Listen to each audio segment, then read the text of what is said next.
Buenas tardes, profesor. Hoy junto a mi grupo le vamos a hablar de la década perdida, enfocándonos en los gobiernos presidenciales de Alan García y Fernando Belaúnde. Fernando Belaúnde nació el 7 de octubre de 1912 y tuvo dos mandatos presidenciales, de 1963 a 1968 y de 1980 a 1985. Aspecto social Belaúnde. Disturbios civiles y movimientos subversivos. Grupos de zonas rurales del Perú vieron la crisis económica como una prueba de fracaso de una economía estatista. Los grupos socialistas y comunistas comenzaron a engendrar inicialmente durante el mandato de Belaúnde.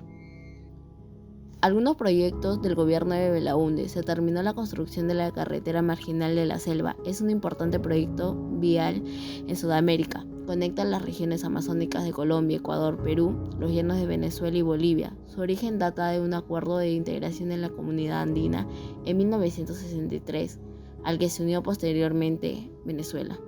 Motín del Penal del Sexto. En junio Belaúnde declaró el estado de emergencia, lo que llevaba implícito la suspensión de garantías constitucionales.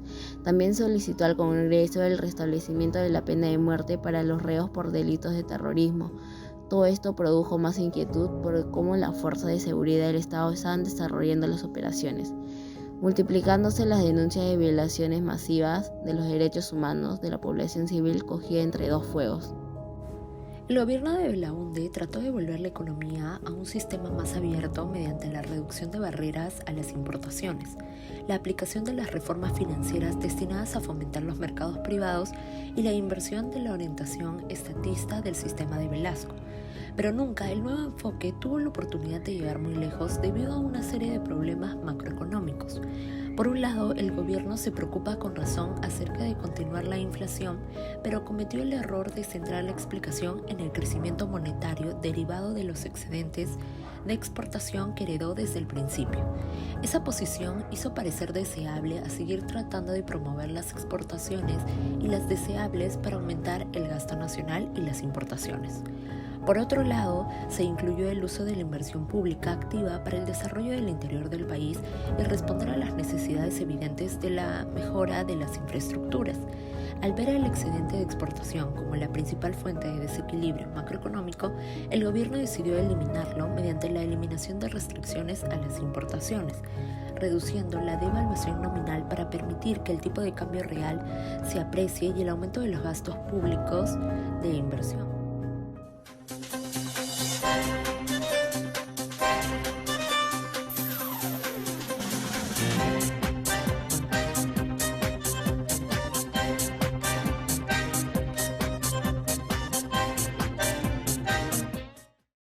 ¿Cuál es su opinión acerca del proceso económico y cuáles crees que son los factores que hicieron que la economía no fuera exitosa en el segundo gobierno de Belaúnde?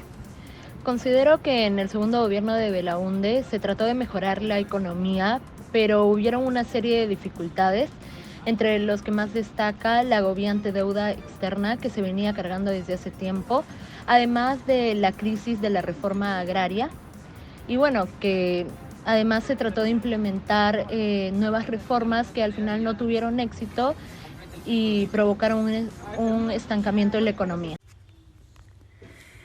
En el ramo policial se hicieron vastas reformas. Se aprobó el cuadro orgánico de la Policía de Investigaciones del Perú y fueron creados, entre otros organismos, el Centro de Instrucción de la Guardia Republicana para la formación de oficiales de este cuerpo. Se inauguró el nuevo Centro de Instrucción de la Guardia Civil y fueron reorganizados los servicios de correo y la Dirección General de Tránsito. En el caso de su segundo gobierno, el regreso de Belaúnde al poder fue distinto porque la crisis política y económica y social que debía enfrentar era mucho más compleja y delicada que la del año 1963. No tuvo otra opción que reacondicionar el Estado como una organización democrática, representativa y devolverle al país la confianza en la seguridad jurídica para vivir en la ley y la libertad después de 12 años de dictadura. Era de por sí un problema complejo, y también en esos 12 años la deuda externa peruana había crecido 12 veces y la inflación estaba llegando a los 3 dígitos. En sus reformas socioeconómicas, los intentos de expropiar los latifundios no se llevaron a cabo por la resistencia de los grandes terratenientes y del propio campesinado indio, que se organizó en milicias armadas. En el Congreso Acción Popular carecía de mayoría, aún con el apoyo del Partido Popular Cristiano, que lideraba el alcalde de Lima, Luis Bedoya Reyes, y sus proyectos de ley relacionados con la reforma agraria o con la colonización del Alto Amazonas tropezaron con la pinza conformado por el APRA, derechizado a ojos de vista hasta el punto de hacerle el juego a la oligarquía y a la Unión Nacional Odriguista, dirigida por el ex dictador. Belaúnde no respondió con belicosidad ante este verdadero boicot.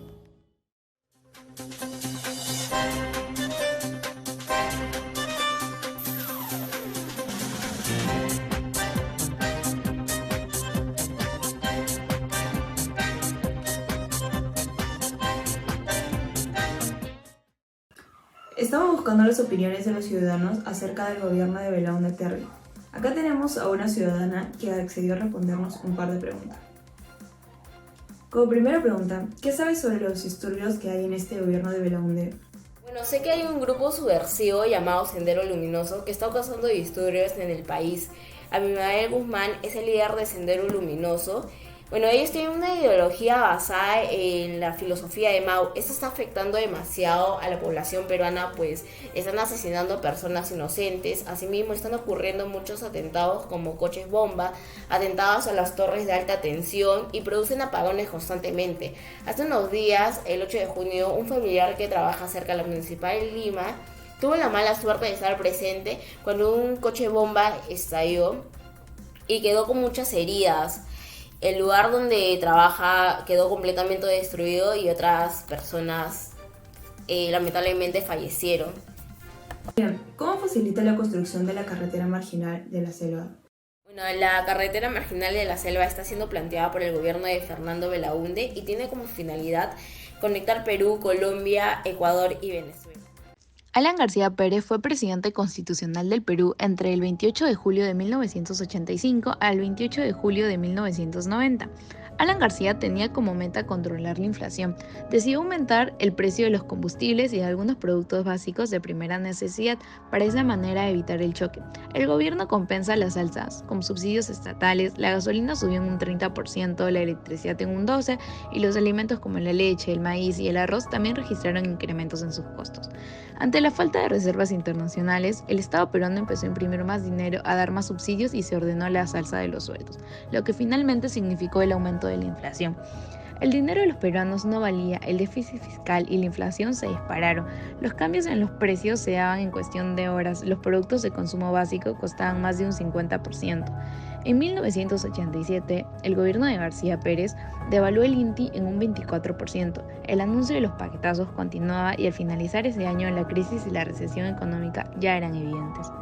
Según cifras del Banco Central de la Reserva, la inflación durante su primer mandato al frente del país llegó a 2.178%, estadística que solamente ha sido superada por el presidente de Venezuela, Nicolás Maduro, que ha llevado a miles de venezolanos a formar parte del éxodo más grande de Latinoamérica. El Fondo Monetario Internacional, FMI, ha estimado que el país llegó a los 10 millones de % de hiperinflación. El primer gobierno de García tenía como meta controlar la información, así que decidió hacer algunos cambios. El dinero de los peruanos ya no valía, el déficit fiscal y la inflación se dispararon, los cambios de precios se daban en cuestión de horas. Esta idea de estabilizar la banca se formuló debido a los empresarios, pese a beneficiarse del programa de la política heterodoxa en marcha durante los 2 primeros años del gobierno. No invertía en el país. La media fue anunciada en el mensaje de la Nación el 28 de julio de 1987. Según García, era necesario democratizar el crédito y como sector privado no estaba dispuesto a asumir esa tarea. El Estado debía tomar las riendas.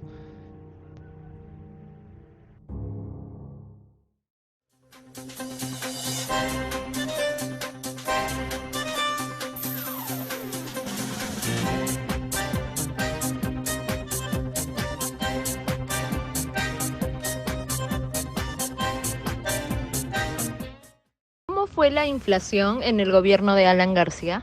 Hiperinflación, colas, escasez son una de las palabras claves del primer gobierno de Alan García. El plan heterodoxo de García consistía en combatir la hiperinflación a través de los reajustes de algunos precios, establecer las bases para de esa manera reactivar la producción nacional. Al principio, el plan de Alan García resultó ser exitoso, pues la hiperinflación pasó de un 12.5% del año 1985 a un 3.5% del mismo año del mes de septiembre. Esto se debía a la subvención por parte del Estado. Entre los aspectos sociales, durante el primer gobierno de Alan García se produjeron varios sucesos, entre ellos la larga huelga policial, en mayo de 1987, la cual fue marchas en busca de cambios por demanda de los policías, demandas institucionales en la cual buscaban la reforma total y real de la institución policial.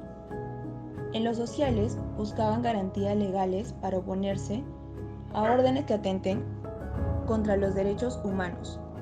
Las demandas políticas, la renuncia del ministro y viceministro del Interior. Y demandas económicas, el aumento de sueldo. Otro suceso fueron los ataques terroristas por parte del Sendero Luminoso. Otro aspecto social fue el exceso militar, como la matanza de los penales el 19 de junio de 1986. Se produjo un operativo de exterminio en algunos penales. 254 internos fueron ejecutados extrajudicialmente. En 1988, la policía capturó a Víctor Polay Campos, líder principal del movimiento revolucionario Tupac Amaru, más conocido por sus iniciales MRTA. Buenos días, recogeremos algunas opiniones acerca del gobierno de Alan García. ¿Conoces a algunas personas afectadas por los ataques de Sendero Luminoso?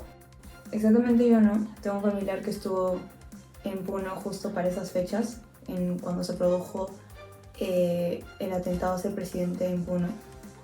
Y me contó que entre la población que esperaba al presidente había una señora algo sospechosa, se mostraba inquieta y al final tenía dinamita entre su ropa. Y bueno, menos mal que la detuvieron antes que hubiese pasado una desgracia.